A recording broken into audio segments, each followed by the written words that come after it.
Hi everybody, it's Elena from Skin Scholars, and today I wanted to show you how to make rosemary infused oil.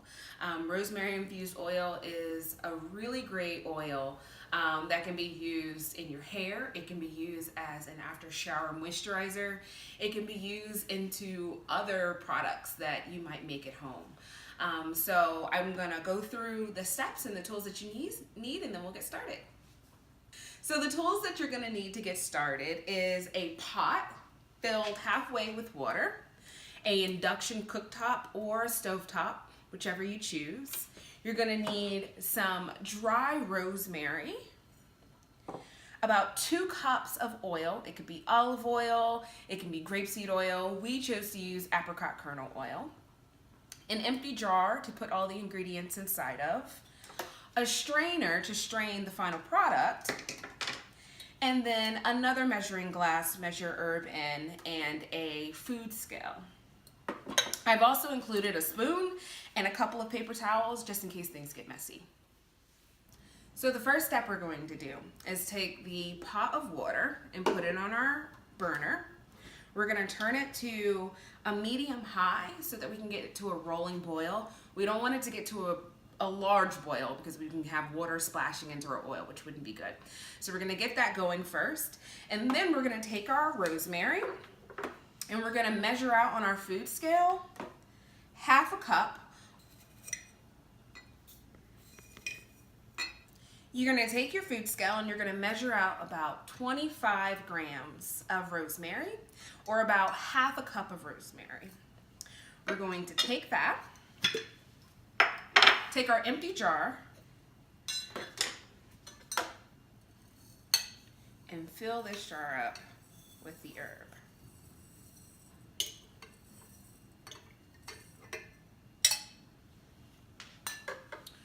We're going to take our 2 cups of oil, ours is apricot kernel oil, and pour that over. The most important part is that we get every piece of the herb fully covered. So after adding the 2 cups of oil, we're gonna stir it around inside the jar to make sure that the oil fully covers all of the herb that's inside the jar. Now, because it's a leafy material, it isn't going to sink to the bottom. You can see that there's a layer of oil underneath the herb, and that's okay, because during this process, that just makes sure that there's going to be enough oil to fully consume the herbal matter. We want to properly seal this jar so that no water splashes in it while it's in the steeping phase. We're going to let this sit for about 30 to 45 minutes inside of the heated water. The reason we want to bring the water to a rolling boil, just a smooth boil, so that we can heat up the oil enough to extract all the constituents in it that we want to actually use in the future. If we made the water too hot on a full boil, then you risk the chance of breaking down and destroying a lot of those constituents inside the herb. We want to really make sure we extract everything that we can from this plant. If the oil wasn't hot enough, this process would be considered the folk method, and it would take anywhere from 3 weeks to a month to extract the constituents we want into the oil.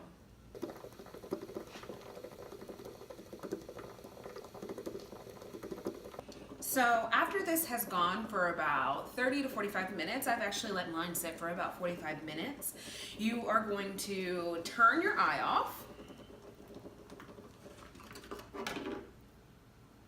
Make sure you use an oven mitt to pull it out of the water because this glass jar is going to be hot. You can remove the lid. So you're going to want to stir this so that any of the resins that may have gotten on the side are fully incorporated into the oil.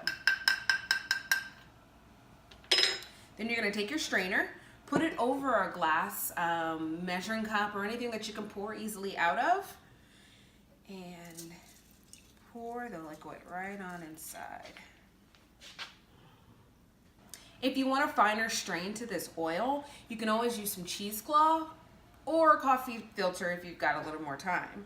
And that way you get really crisp and clean with no rosemary particles left inside the oil. But for what I'm using it for, this is perfect.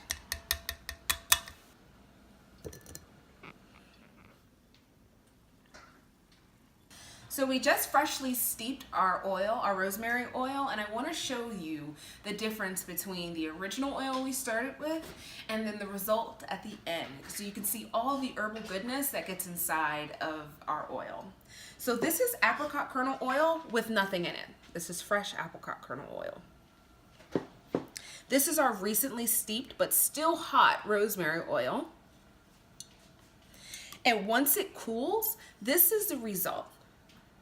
Look how much different in color those oils are. So what you're looking at in your final product are all those resins, all those flavonoids, all those essential oils that are now inside this oil that can be used for multiple purposes. You guys, there's a lot that can be done with creating your own herbal oils, and I'm really excited that you guys got to see our video and doing it, and I can't wait to see what you guys do too.